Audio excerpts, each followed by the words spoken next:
Hi guides, welcome to A B R technical. अभी तक आप लोगों ने ज्वाइन नहीं किया है तो कर लीजिएगा। आप देख रहे हैं डीबीएमएस की सीरीज, जिसमें हम लोग आज समझने वाले हैं डाटाबेस के एवोल्यूशन को।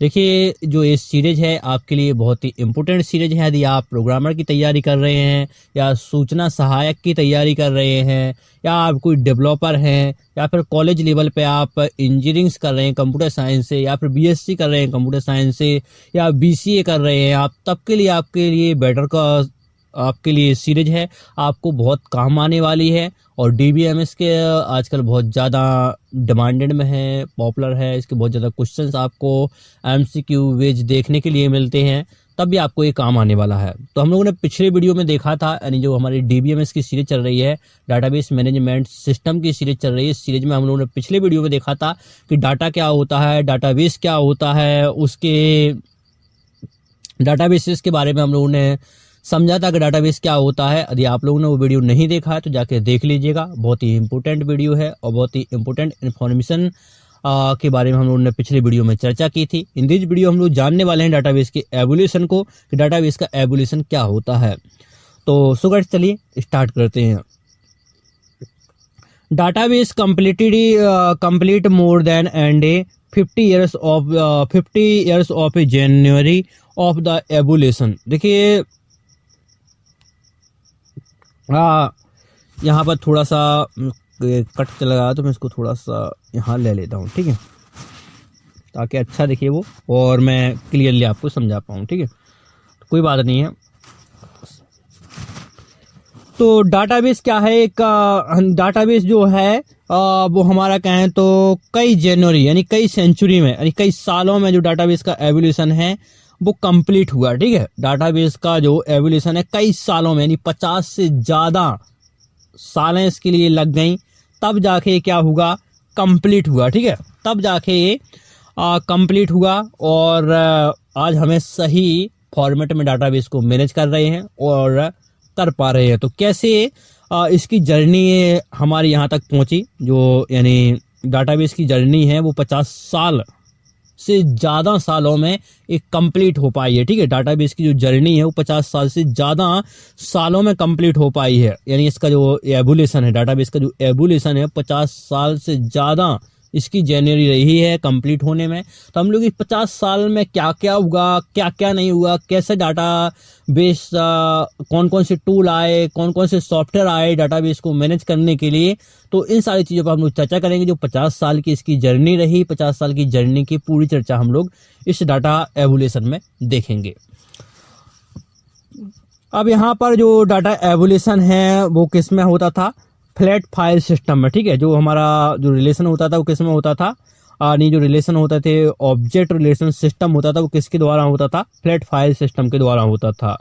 अब यहाँ पर जो सर्वर जनरेशन हुआ, ठीक है, जो सर्वर का जनरेशन हुआ यानी यहाँ से सर्वर जनरेट हुआ, तो इस पे चर्चा करेंगे सर्वर कैसे आया। इसको हम लोग अपकमिंग इस वीडियो में देखेंगे। हम नेटवर्किंग की चर्चा करेंगे तो उसमें देखेंगे सर्वर कैसे बनता है, सर्वर कैसे काम करता है, आपका इंटरनेट कैसे चलता है, तो उसमें सारी चीज़ों के बारे में चर्चा करेंगे। हमारा डीबीएमएस की सीरीज चल रही है तो हम लोग डीबीएमएस पे चर्चा करेंगे, ठीक है।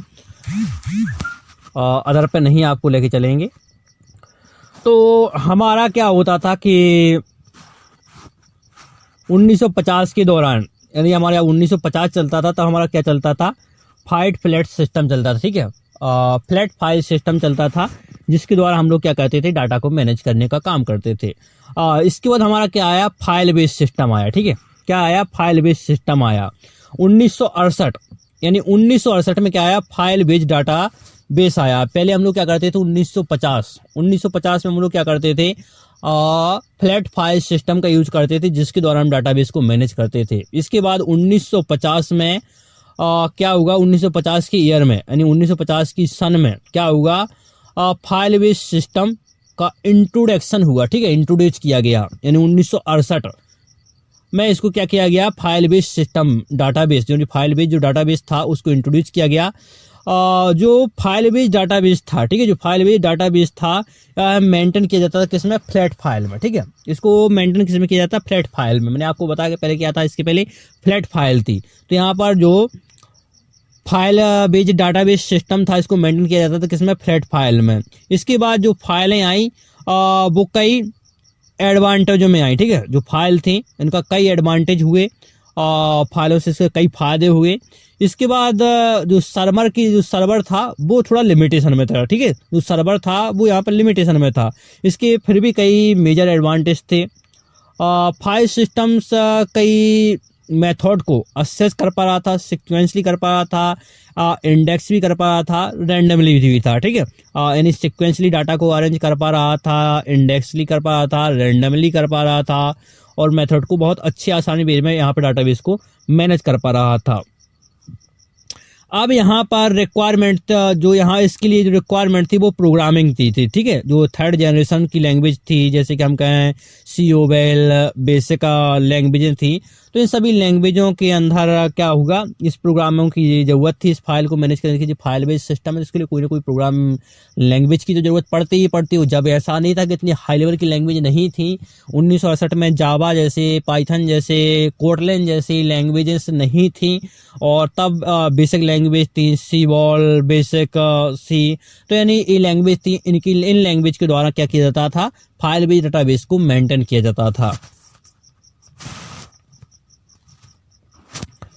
मेंटेन किया जाता था। इसके बाद हम लोग बात करेंगे हैरिकल मॉडल की, ठीक है। तो 1968, देखिए 1968 से लेके 1980 तक यहाँ पे क्या चला, हैरिकल डाटाबेस आया, ठीक है। 1968 से लेके 1980 तक हैरिकल डाटाबेस का एरिया रहा, ठीक है। यानी चला जो हमारा फाइल बेस्ड जो डाटाबेस था वो 1968 में उसका एंड हो गया था, क्योंकि 1950 से लेकर 1968 तक उसका रोल रहा। 1968 के बाद 1980 में यहाँ पर क्या हुआ, हैरिकल डाटाबेस का जन्म हुआ, और हैरिकल डाटाबेस जो था इसका यूज होने लगा। अब यहाँ पर जो प्रोमिनेंट हैरिकल डाटाबेस थे, यानी जो IBMS थे, यानी फर्स्ट DBMS इन्होंने ही दिया था, ठीक है। जो DBMS का पहला मॉडल था वो इन्होंने ही दिया था, ठीक है। इसीलिए यानी it's was called off the IBMS, यानी इंफॉर्मेशन मैनेजमेंट सिस्टम भी इसको कहा जाता था, ठीक है।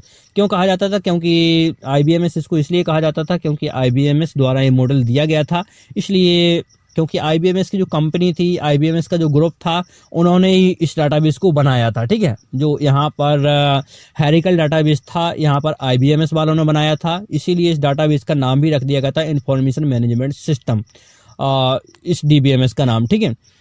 इसके बाद इन दीज मॉडल में हम लोग बात करें तो फाइल रिलेटेड होती थी किसमें, पेरेंट एंड चाइल्ड मैनेजर, ठीक है। जनरली यहाँ पर फाइलों को मैनेज किया जाता था, किसमें किया जाता था, पेरेंट और चाइल्ड मैनर में इसको यूज किया जाता था। इसके लिए हम लोग नीचे डायग्राम भी देखेंगे, तो उस डायग्राम पे हम लोग चर्चा करेंगे, ठीक है। उस डायग्राम भी आपको समझाएंगे। इसके बाद जो रिप्रेजेंटेटिव था हैरिकल मॉडल का, वो स्मॉल सर्कल रिप्रेजेंटेड था, यानी जो पूरी की पूरी बात करें तो ट्री बेस्ड स्ट्रक्चर में रिप्रेजेंटेड किया जाता था, ठीक है। फाइल भी जो था वो फाइल में ही रिप्रेजेंटेड किया जाता था, फोल्डर वाइज। इसके बाद हमारा जो हैरिकल डाटा मॉडल आया तो इसको कैसे मैनेज किया जाने लगा, ट्री वाइज। जो ट्री देखते हैं आप, ट्री के हिसाब से इसको मैनेज किया जाने लगा। अब डाटाबेस आप लोगों को नहीं पढ़ा है तो हमारे डाटाबेस की सीरीज को जाकर देखिए, तो आपको समझ में आएगा कि ट्री क्या होती है।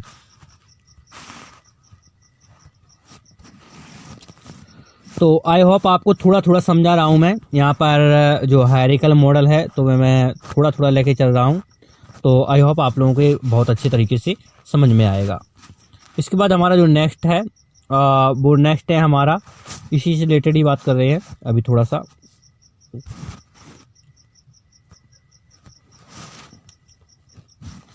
तो जो यहाँ पर लाइक करता था किसको, फाइल बेस्ड सिस्टम को ही, ठीक है। जो यहाँ पर हैरिकल मॉडल था वो किसको लाइक कर रहा था, फाइल सिस्टम को ही कर रहा था। यह जो मॉडल था कुछ इसमें लिमिटेशन थी, जैसे कि क्या है, कॉम्प्लेक्स, क्या था इसमें, कॉम्प्लेक्स इनफेमेंसी थी, और स्ट्रक्चर डिपेंडेंसी थी, और इसे हम कहें तो मैनी टू मैनी रिलेशनशिप में हैंडल करना इजी नहीं था, ये बहुत ही डिफिकल्ट था, और यही इसकी सबसे बड़ी प्रॉब्लम थी। और इस प्रॉब्लम सॉल्व करने के लिए हमारा नेक्स्ट जो मॉडल आया वो कौन सा मॉडल था, चलिए उसके बारे में भी जान लेते हैं।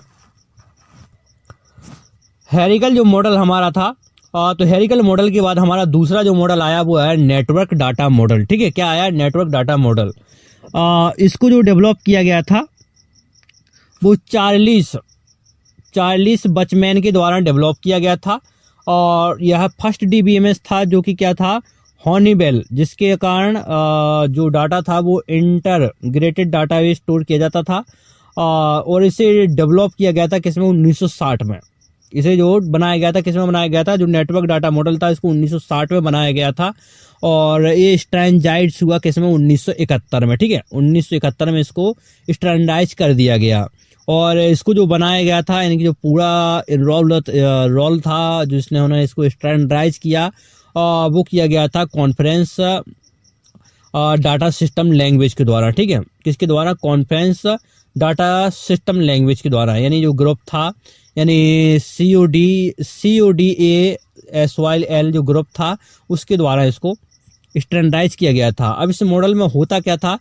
इस मॉडल में जो फाइलें थी वो रिलेटेड की जाती थी किसके द्वारा? एनर के द्वारा, मेंबर्स के द्वारा। जैसे लाइक करें कि कॉमन नेटवर्क मॉडल की, जैसे कॉमन नेटवर्क मॉडल होते, इसमें कुछ चीज़ें थी, और जो ये स्ट्रक्चर को फॉलो कर रहा था, किसको कर रहा था? Graph wise.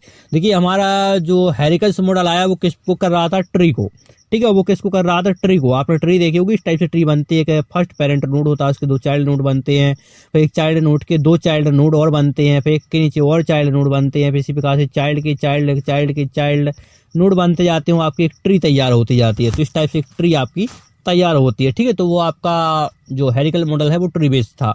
और ग्राफ कैसे था कि इसमें वर्टेक्स होते हैं, क्या होते हैं? वर्टेक्स होते हैं, और वर्टेक्स के हिसाब से क्या चलता है? बिट्स और वर्टेक्स इसमें होती हैं, वर्टेक्स के हिसाब से ग्राफ चलता है। तो ये क्या है? ग्राफ के बेस पर डिपेंडेंट था। ठीक है, नेटवर्क मॉडल। अब नेटवर्क मॉडल को आइडेंटिफाई यहाँ पे जो किया जाता था उसके लिए कुछ कंपोनेंट हैं, जैसे कि नेटवर्क स्कीमा, डाटाबेस ऑर्गेनाइजेशन। ठीक है, इसी प्रकार से सब स्कीमा, तो यहाँ पर डाटाबेस को पर यूजर के हिसाब से व्यू करना, यहाँ पर सब स्कीमा कहलाता था। ठीक है, डाटाबेस को ऑर्गेनाइज करना नेटवर्क स्कीमा कहलाता था। इसी प्रकार से डाटाबेस को मैनेज करना, डाटा मैनेजमेंट लैंग्वेज, यानी इसको प्रोड्यूस करना। तो इस मॉडल को इसमें भी बहुत सारी लिमिटेशन थी। अब कौन कौन सी लिमिटेशन थी? पहली लिमिटेशन तो इसमें क्या थी? कॉम्प्लेक्सिटी, जो कि हमारी किसमें थी? हेरिकल्स मॉडल में भी थी। और दूसरी चीज बहुत ज़्यादा डिफिकल्ट था इसको डिजाइन करना और मेंटेनेंस करना। ठीक है, इसको मेंटेनेंस करना और इसको डिजाइन करना बहुत ही डिफिकल्ट था, तो यही इसकी सबसे बड़ी प्रॉब्लम बन गई, और यही प्रॉब्लम के कारण हमारा नेक्स्ट डाटा मॉडल आया। चलिए वो कौन सा आया उसके बारे में भी समझ लेते हैं। तो हमारा जो लास्ट यहाँ पर डाटा मॉडल आया वो हम लोग जो आज प्रेजेंट में यूज कर रहे हैं, वो यूज कर रहे हैं यहाँ पर रिलेशनल डाटाबेस। और यह 1970 से लेके आज की दुनिया तक यही डाटाबेस चल रहा है। ठीक है, आज जो प्रेजेंटेड लाइफ में हमारा डाटाबेस चल रहा है और हम लोग यूज कर रहे हैं, वो कौन सा डाटाबेस यूज कर रहे हैं? वो कर रहे हैं रिलेशनल डाटाबेस। ठीक है, तो 1970 से प्रेजेंट तक इसकी जर्नी चली, और ये हम लोग प्रेजेंट में भी आज यूज कर रहे हैं। तो जो रिलेशनशिप डाटाबेस है और डाटाबेस मैनेजमेंट है, ये 1970 से इसको जन्म दिया, यानी 1970 में आया, और ये रिलेशनल मॉडल बेच था, और इसे EF कोडेटर ने प्रपोज किया था। ठीक है, जो डॉक्टर थे इन्होंने को एक नेशनल अवार्ड भी मिला था। तो इनके बारे में हम लोग कभी चर्चा करेंगे, कौन सा अवार्ड मिला था, क्यों इसको सम्मानित किया गया था, इनके बारे में हम लोग चर्चा करेंगे। तो जो रिलेशनशिप डाटाबेस था वो 2 टेक्नोलॉजी से बना हुआ था। ठीक है, जो रिलेशनल डाटाबेस मॉडल था इसमें मेन 2 टेक्नोलॉजी थी, और जिनको हम लोग इंस्टेंस और स्कीमा कहते थे। ठीक है, तो आपको ये ध्यान रखना है, इस पे MCQ क्वेश्चंस बन सकता है कि आपका जो रिलेशनल डाटाबेस मॉडल था इसमें 2 मेन टेक्नोलॉजी थी, जिनको हम लोग स्कीमा और इंस्टेंस कहते हैं। अब इंस्टेंस क्या होता है? इंस्टेंस को हम टेबल कहते हैं, जो कि किसके साथ में होती है? रो और कॉलम के साथ में होती है। ठीक है, अब आप ये नहीं कहना कि सर इंस्टेंस क्या होता है, तो इंस्टेंस क्या होता है कि जो इंस्टेंस रो और कॉलम्स ही होते हैं। ठीक है, और जो आपका स्कीमा होता है, देखिए वो स्कीमा क्या होता है? तो स्कीमा जो आपका होता है वो एक स्पेसिफिक, यानी जो स्कीमा स्पेसिफिक स्ट्रक्चर होता है, जैसे कि आपके रिलेशंस के नेम हो गए, या फिर प्रत्येक कॉलम या नेम का टाइप हो गया, इस जो मॉडल होते थे इसमें जो मैथमेटिकली कंसेप्ट था जिसमें थ्योरी सेट या प्रेडिकेट या लॉजिकल, तो इसमें जो कंसेप्ट था ये भी बहुत अच्छा था और बिल्कुल मैथमेटिकली कंसेप्ट था और हम मैथमेटिकली कंसेप्ट को बहुत इजीली मेंटेन कर सकते हैं इन प्रोग्रामिंग लैंग्वेज। और first internet database application has been in create 1995 और पहली बार इंटरनेट डाटाबेस एप्लीकेशंस कैरेट किया गया था 1995 में और during area of the relationship database के कारण। और इसमें तो सबसे बड़ी प्रॉब्लम को सॉल्व किया वो किया कि ये मैनी टू मोर मॉडल है, इसमें मैनी टू मैनी सॉल्व कर सकते हैं, यूजर को मेंटेन कर सकते हैं। और यह इंट्रोड्यूस किया गया, या जो इंट्रोड्यूस करता है वो करता है ऑब्जेक्ट को करता है, ओरिएंटेड मॉडल को करता है, ऑब्जेक्ट और रिलेशंस मॉडल को करता है। इन सारे फीचर्स इसमें हैं, इसीलिए यह मॉडल्स बहुत बेटर मॉडल रहा और आज प्रेजेंटेड में इसका बहुत ज़्यादा यूज किया जा रहा है।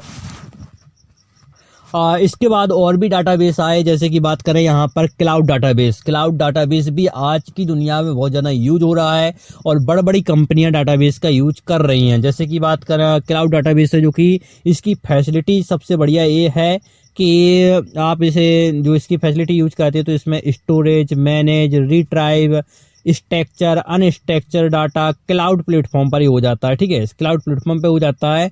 इसका जो डाटा है वो एक्सेसली बिल्कुल इंटरनेट के जरिए आप क्या कर सकते हैं, एक्सेस कर सकते हैं। क्लाउड जो डाटाबेस होता है वो एक प्रकार का डाटाबेस ही होता है, लेकिन ये क्या करता है, इस सर्विसेज होता है इसमें DBS होती है, जिसके कारण यह डाटा आपको मैनेज सर्विस को ऑफर कर पाता है। और आजकल बड़ी बड़ी कंपनियां हैं जो कि आपको क्लाउड बेस्ड डाटाबेस प्रोवाइडेड करा रही हैं। जैसे कि अमेजोन कंपनी की बात करें तो अमेजोन कंपनी है जो कि आपको यहाँ पर ABS क्लाउड प्रोवाइडेड करा रही है, स्नैक कंप्यूटिंग करा रही है, ओरेकल डाटाबेस क्लाउड सर्विसेज है, आजकल माइक्रोसॉफ्ट एसक्यूएल सर्विसेज है, गूगल क्लाउड स्पैनर है। तो बहुत सारे जो कि हैं क्लाउड प्लेटफॉर्म आज मार्केट में चल रहे हैं और जिन पर बड़ी बड़ी कंपनियां डिपेंडेंट हैं।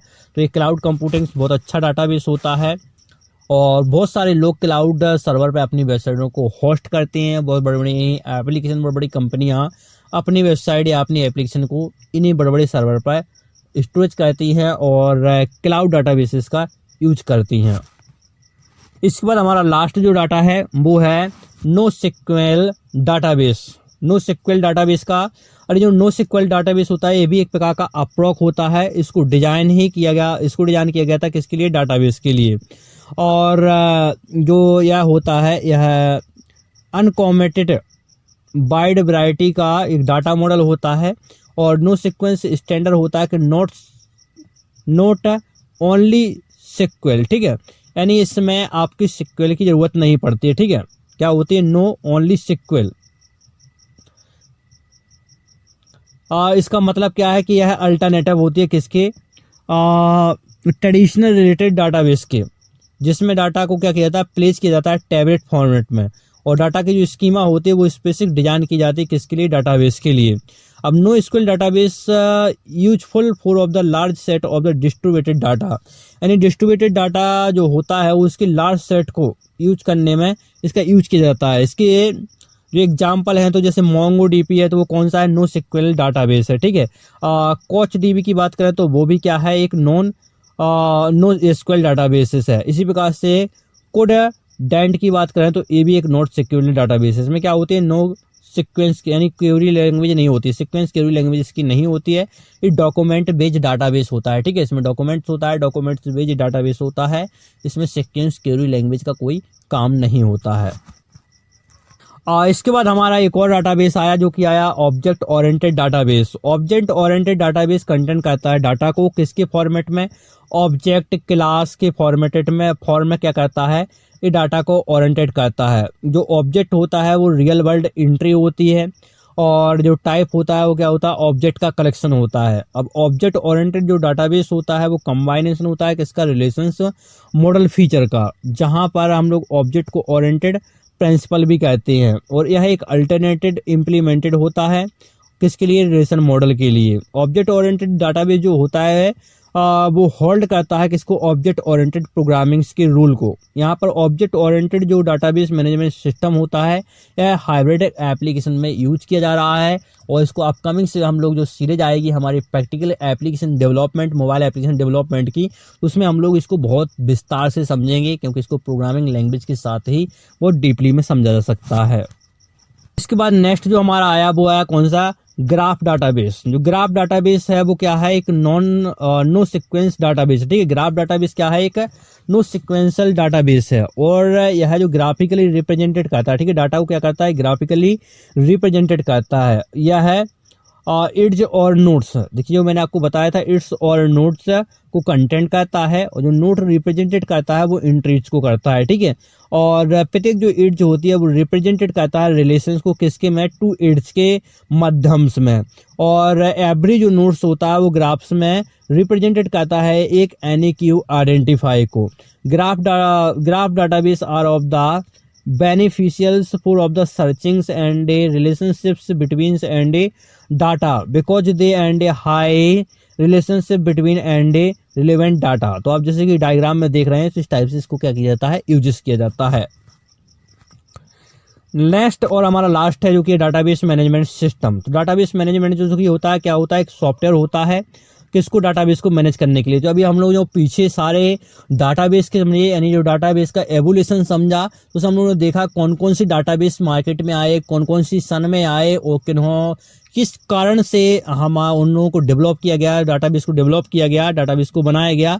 तो उन सारे डाटाबेसेस को मैनेज करने के लिए, जब मैंने बताया कि इतने सारे डाटाबेसेस मार्केट में हैं, जैसे कि पहला हम लोगों ने देखा हैरिकल डाटाबेस, नेटवर्क डाटाबेस, इसके बाद हम लोगों ने रिलेशंस डाटाबेस को देखा, इसके बाद हम लोगों ने जो फाइल बेस भी डाटाबेस देखा था, और इसके बाद हम लोगों ने जो देखा वो ग्राफिकल डाटाबेस देखा, नो सीक्वेंस बेस्ड डाटाबेस देखा। तो इन सारे जो डाटाबेस हम लोगों ने देखे, इन डाटाबेस को मैनेज करने के लिए कौन सा आया, एक सॉफ्टवेयर होता है। कौन सा सॉफ्टवेयर होता है, डाटाबेस मैनेजमेंट सॉफ्टवेयर। और इस सॉफ्टवेयर के बारे में हम लोगों को सारा पढ़ना है कि इन सारे डाटाबेसेस को हम लोग डाटाबेस मैनेजमेंट यानी डीबीएमएस के जरिए कैसे हैंडल करते हैं, कैसे मैनेज करते हैं। तो पूरी सीरीज हमारी इसी पर बनने वाली है, तो हम लोग इसीलिए डाटाबेस को समझना बहुत जरूरी था, तभी हम लोग डाटा एंड मैनेजमेंट सिस्टम को समझ पाएंगे। तो आई होप आप लोगों को डाटाबेस का एवोल्यूशन बहुत अच्छी तरीके से अंडरस्टैंड हुआ होगा। ये वीडियो थोड़ा सा लेंथी है, इसलिए मैंने थोड़ा सा फास्ट रखा, कहीं कहीं पर आपके ढेर सारे डाउट होंगे, बहुत सारे आपके दिमाग में क्यूरी उत्पन्न हुई होंगी। तो इन क्यूरियों को, आपके डाउट को हम लोग नेक्स्ट वीडियो में जरूर सॉल्व करेंगे। तब तक के लिए अनुमति दीजिएगा। Thank you for watching this video.